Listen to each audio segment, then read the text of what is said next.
Welcome to Creative Leadership with Heart, the podcast where we dive deep into the world of creative leadership.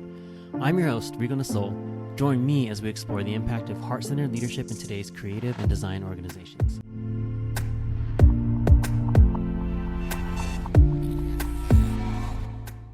Do you procrastinate?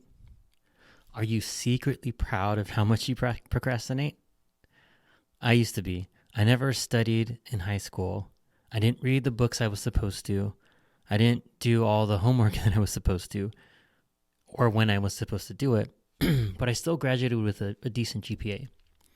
And maybe if I studied more, I could have done better, maybe.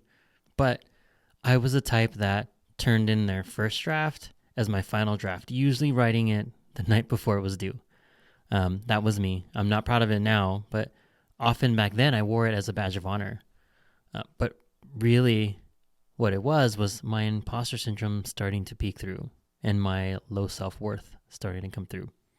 Why? Thanks for asking.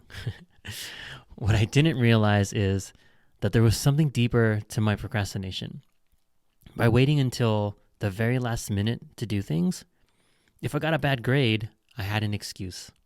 I did it last minute. If someone wanted to criticize my work, go for it. I could always say that it wasn't my best work because I rushed it. I did it last minute.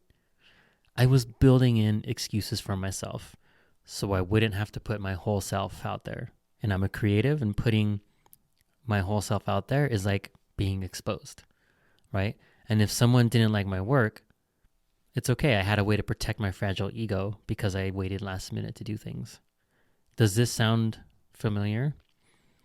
I was sabotaging my success from the beginning because I was more afraid to fail than I was to turn in my best work.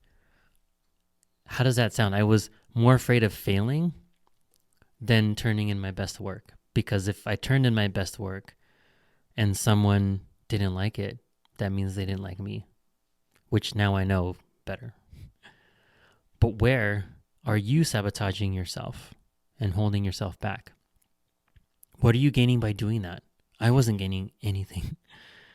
What do you have to lose if you start doing your best work? If you're confident in yourself and your work, you'd always be doing your best work. What would that look like? How much better could you be with that freedom and that confidence? If you're curious and want to find out, you can always book a free session with me at riconasol.com. Take it easy, y'all. Thanks for listening to Creative Leadership with Heart. If you haven't already, please like and subscribe. It'll help make sure that you get notified every time there's new episodes that are coming out. And if you want to connect with me, check me out at riconasol.com. All right, all. Have a good one.